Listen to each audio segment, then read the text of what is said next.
нас традиционное объявление проституток. Он Лола.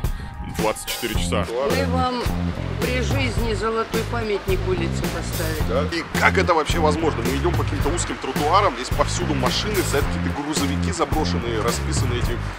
Как можно было такое уборство, такое говно вставить в историческое здание? Не говоря о том, что они паркуются на тротуарах, да.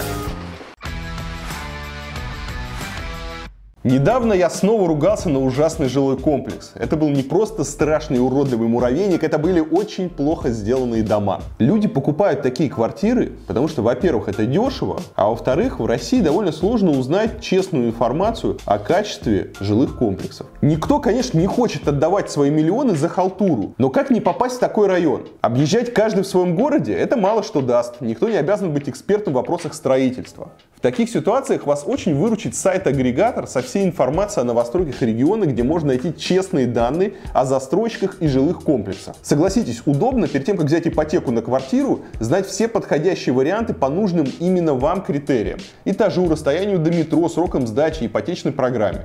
На сайте Новострой М есть все необходимое для взвешенного выбора. Во-первых, фотографии с реальным положением дел на объектах. Есть много снимков с воздуха, чтобы можно было оценить темпы строительства и посмотреть, что находится рядом. Во-вторых, на сайте есть очень полезная функция, про которую иногда забывают застройщики. Освещенность квартиры. Можно посмотреть, куда выходят окна в выбранной вами квартире и даже увидеть, насколько солнечно будет в течение дня. В-третьих, тут же собрана вся информация о том, какие квартиры лучше покупают, какие хуже. Актуальные цены без посредников и все ликвидные варианты квартир для первой продажи. Никто не хочет жить так. Поэтому ищите квартиру там, где можно получить правдивую информацию. Скорее заходите на сайт по ссылке в описании, там вы найдете подходящие для вас варианты жилья. В этом году в Санкт-Петербурге пройдут муниципальные выборы в сентябре 2019 года. Особенность этих выборов в том, что их реально можно выиграть по нескольким причинам. Во-первых, округа маленькие. Вам достаточно убедить соседей, несколько, 4-5 домов, для того, чтобы избраться и получить мандат.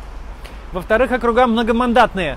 То есть вам достаточно занять 4-е или 5-е место, чтобы выиграть мандат и стать представителями жителей Санкт-Петербурга и, собственно, говорить от их имени. В-третьих, есть уже успешный опыт такой избирательной кампании в Москве, где тысячи человек выдвинулось, реальных оппозиционных, независимых молодых людей и немолодых, разных людей выдвинулись в депутаты, и 260 из них смогли избраться. Муниципальное депутатство, в отличие от того, что многие думают, оно совсем не за тем, чтобы убирать мусор или заниматься лампочкой в подъезде. Нет, этим заняться тоже можно. Конечно, если вы изберетесь, например, во Владимирском округе, вы сможете заняться тем, чтобы улица Рубинштейна стала пешеходной, чтобы по району было удобнее ходить. Если хотите. Если нет, вы можете просто приходить на собрание и честно там голосовать, разбираться в вопросе, который рассматривается, и голосовать так, как вы считаете правильным. Если вы изберетесь, станете таким депутатом, вы уже станете лучше 95% депутатов, которые избраны сейчас. Потому что они те, кого мы называем автоболванщиками. Это депутаты от «Единой России», которые просто голосуют так, как им скажет городская администрация. Но главная фишка депутатства в том, чтобы люди наших с вами взглядов, люди, которые считают, что город должен быть устроен иначе, управляться иначе, что страна должна управляться иначе, чтобы такие люди получили в вашем лице своего представителя. Это не важно, что вы будете районным депутатом. То, что вы будете депутатом, избранным жителем, даст вам, усилит ваш голос. Вы сможете говорить те вещи, которые мы все считаем правильными, и они будут звучать громче. Так что избирайтесь, выдвигайтесь, а мы поможем вам избраться. Мы с Ильей Варламовым сделали штаб преображения Петербурга. Я имею опыт такой кампании, мы в Москве делали, там очень похожая избирательная кампания была, когда избиралось тоже 1000 депутатов. Мы с Ильей делаем проекты по изменению городской среды Санкт-Петербурга, ну и поможем вам пройти все бюрократические барьеры, связанные с тем, чтобы зарегистрироваться кандидатом. Так что выдвигайтесь, избирайтесь, ну и будем заниматься политикой. Театр безопасности не сработал. Мы зашли на вокзал через вход запрещен. Если вы помните, друзья, в Москве и Питере вокзалы по архитектуре одинаковые. Вот. Только в Москве его недавно реконструировали, превратили в торговый центр. А в Петербурге он еще не реконструирован, он такой просторный. Здесь, конечно, тоже с торговлей все не идеально, но, по крайней мере, они его не застроили, и он нормально ощущается. С высокие потолки, нет никаких вторых уровней. Тут алчность РЖД не победила еще. Здравый смысл. Выходим из вокзала в надежде увидеть хорошую привокзальную площадь. Помните, я вам показывал, что происходит, когда ты выходишь, например, из вокзала в Лодзе или в Варшаве. ты сразу попадаешь на стоянку официальных такси. И хороший, удобный ТПУ, где можно сесть на трамвай, где можно сесть на автобус, где все понятно, даже если оказался в городе первый раз.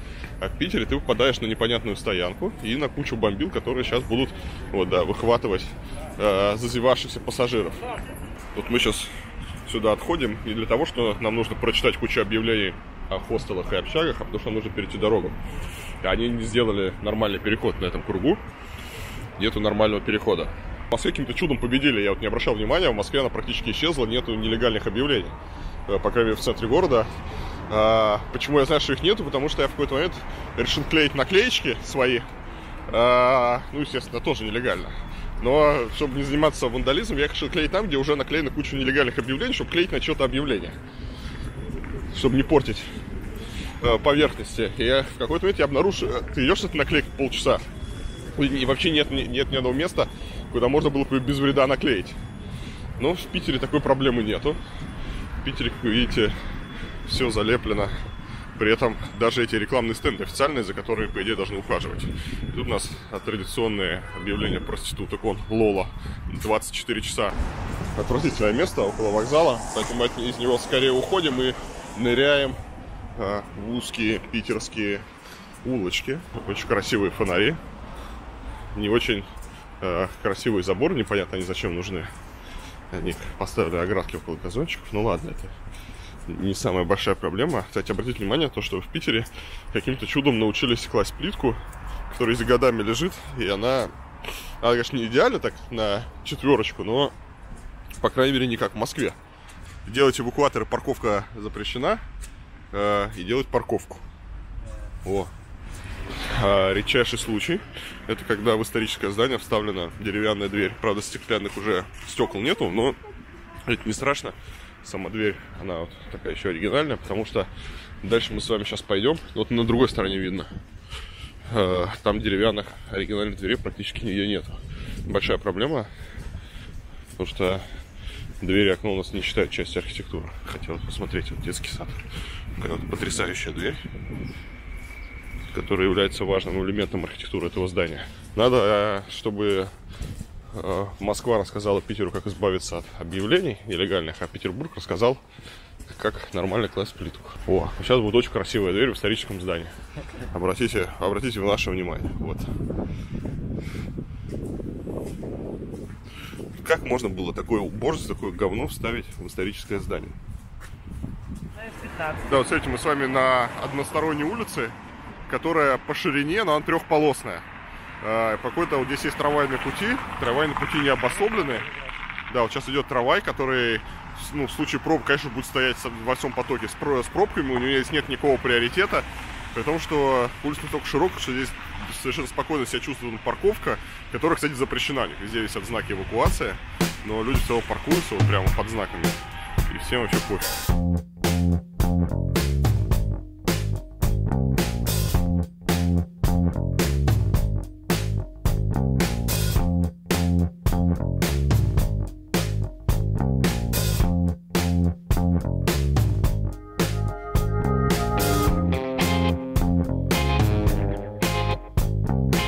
Мы с вами находимся на улице Рубинштейна, одна из самых главных и самых известных улиц Петербурга. И каждый раз, когда я здесь оказываюсь, я сюда прихожу, и я не понимаю, почему здесь до сих пор нет нормального общественного пространства, почему вся улица заставлена машинами, почему она вся запаркована, и как это вообще возможно. Мы идем по каким-то узким тротуарам, здесь повсюду машины, стоят какие-то грузовики заброшенные, расписанные эти граффити, да, вот они вообще... Удивительно нелепость, это даже не грузовик, это просто прицеп. Здесь просто оставил прицеп. Он вечный, это театр, здесь так забивает свои места. В общем, это какая-то дичь, потому что улица Рубинштейна такая главная барная, ресторанная улица Питера. Она находится в самом центре и в таком ужасном состоянии. Конечно, улица Рубинштейна даже пешеходные. Мы сейчас будем делать проект, требовать убрать отсюда все парковки, убрать здесь дорогу. Возможно, оставить только проезд, при этом не сквозной. Да, чтобы... посередине надо ее закрыть. Да, можно для ее жителей? закрыть, да. Чтобы только жители там, ну или подвоз там в рестораны, въезд во дворы. Не говоря о том, что они паркуются на тротуарах, да. Так еще парковка елочки по всей улице. Парковка елочки — это супер неэффективное использование пространства. Ты на знак посмотри, ты видел знак? Да, тут прямо официально разрешенная парковка. На тротуаре. На тротуаре, да. У них парковка... Ну, у тебя вот один автомобиль. Полтора места занимает. Ну да, и 1,5 места, и широко, и здесь десятки тысяч человек здесь ходят, там в пятницу вечером так вообще. Почти нет транспортной функции улицы, потому что, ну, она однополосная, она там дублирует большой проспект соседний. То, что здесь нет общественного транспорта, показывает, как бы, что транспортная функция ее мала. Кстати, люди вот думают, такая первая у них, да, эмоция, как это так? Столько вот здесь вроде машин, и когда смотришь столько машин, и ты думаешь, что она вот без нее вообще невозможно обойтись. Но на самом деле, если вы просто посчитаете количество машин, которые здесь стоят целый день, здесь очень низкая оборачиваемость мест, некоторые машины вообще стоят неделями, они, ну, видно просто, они там грязные.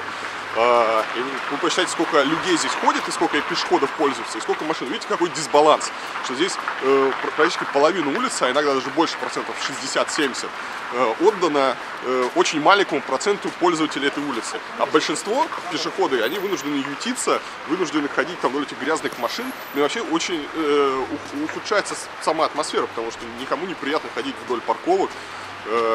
Особенно летом, когда здесь могли быть летние кафе, террасы, вот эту всю площадь можно было оживить, чтобы здесь была жизнь, чтобы было приятно гулять, но ничего этого нет.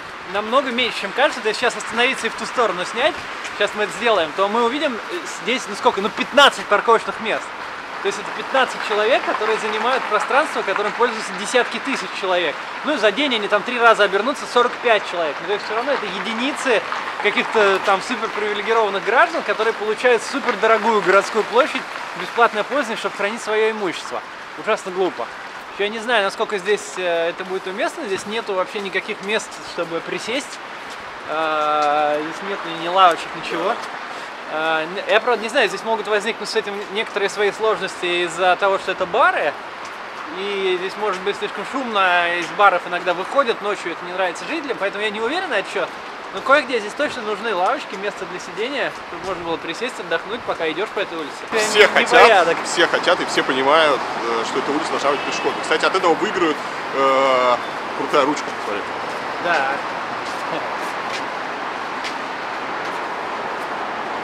Нет, это удивительно, мы с Варламовым только подошли к Петербургу. Да, вообще, Range Rover. Какой-то... Кстати, многие думают, что если убрать парковку, убрать проезд, никто не будет ходить в бары и в рестораны. Это такое большое заблуждение. Потому что бары и рестораны, значит, первые заинтересованы, чтобы не было парковки, чтобы улица стала пешеходной, потому что у них увеличивается трафик. И нужно понять, что человек, когда едет на автомобиле, его главный минус вот для всего ритейла, для баров, там, вообще для города, то, что он не делает каких спонтанных решений. То есть он едет из точки А в точку Б, он случайно нигде не остановится, тем более здесь нельзя случайно остановиться.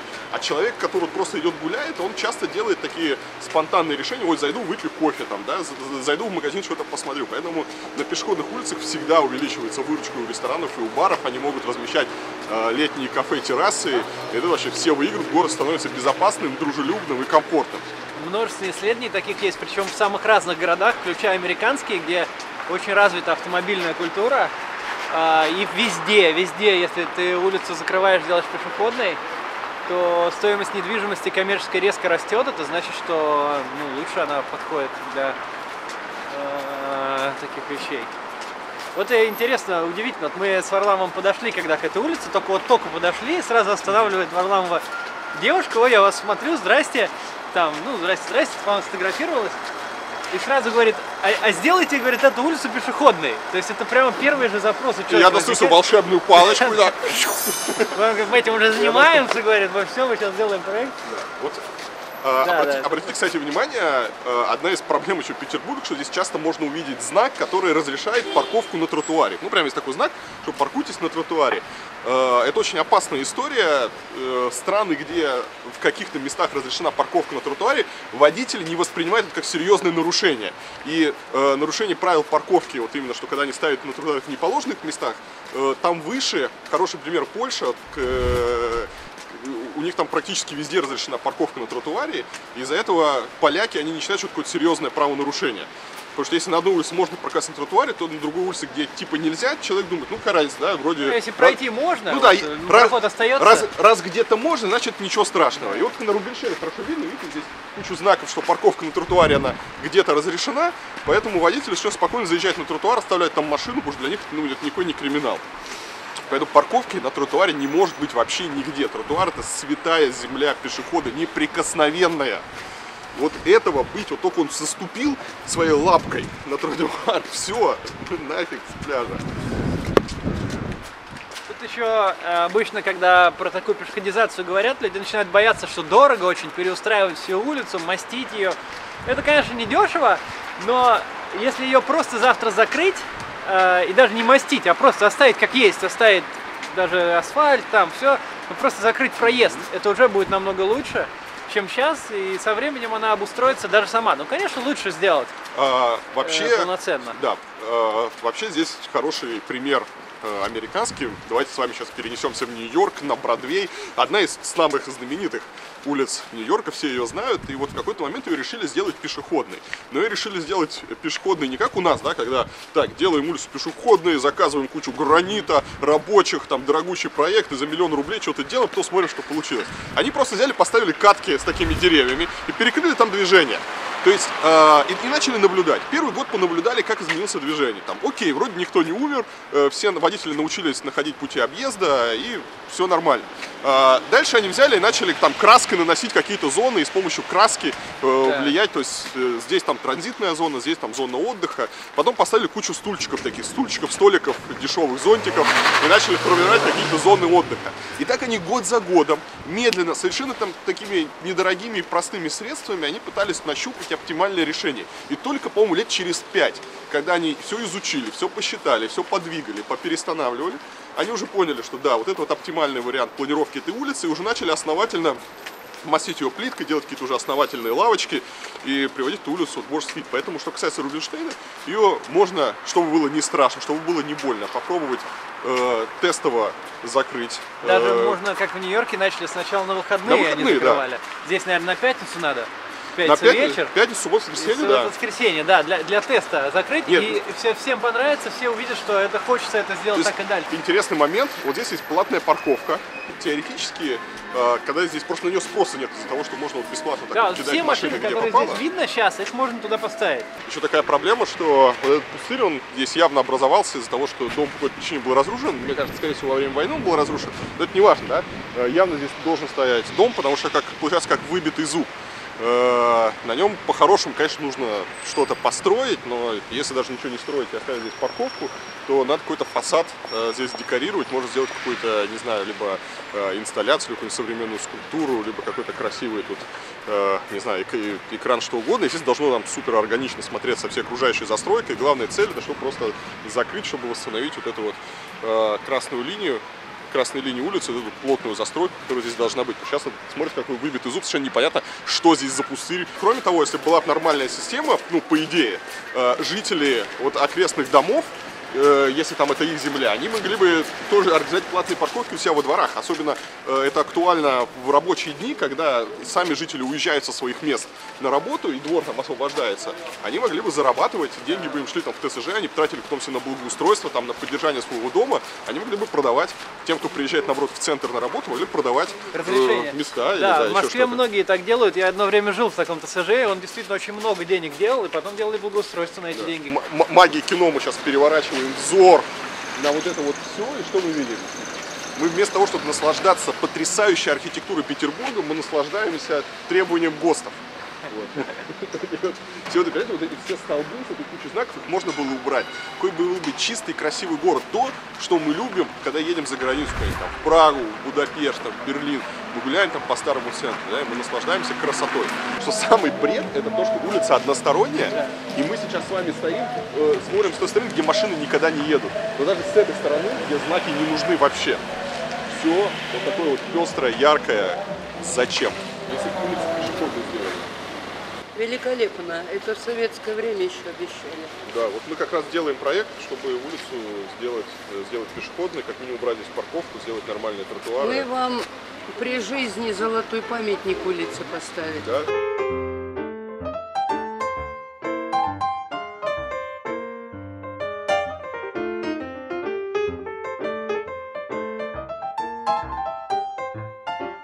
Это одна из причин, почему ему избираться депутатами важно. Потому что действительно эти доски висят здесь много их. Это уже третья или четвертая, которую мы видим. И здесь как бы вот стенгазета такая. И, в принципе, такие стенгазеты читают люди. Конечно, если шрифт сделать побольше и позаметней, здесь можно вывешивать какие-нибудь важные и интересные объявления. Что про улицу, что про страну вообще. Тут можно какой-нибудь повесить прямо. Вот, Сейчас если... вот самое важное, что у нас происходит в Владимирском округе, это сердечные дела на Большой Московской. Значит, все про доброту. Вау-семейка, фестиваль Квест.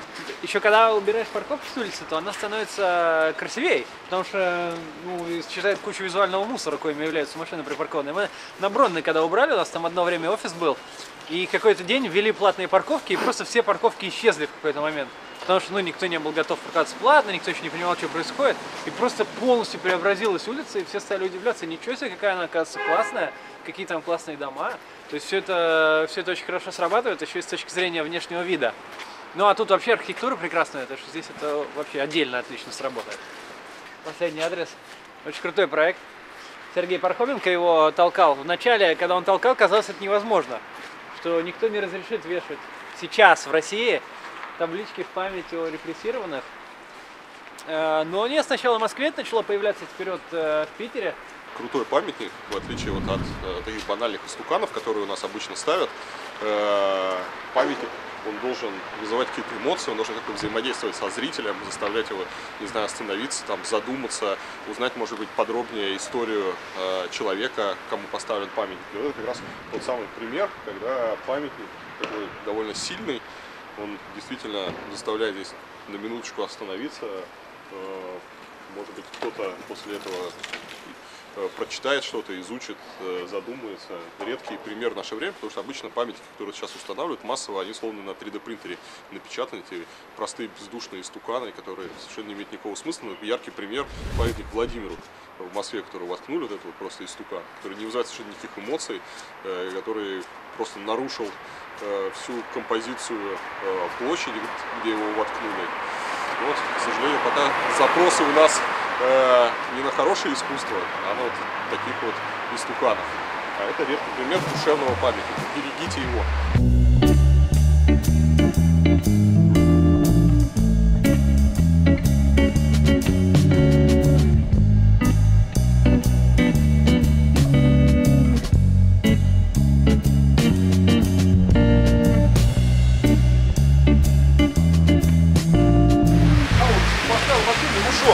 Офигеть, вообще офигеть.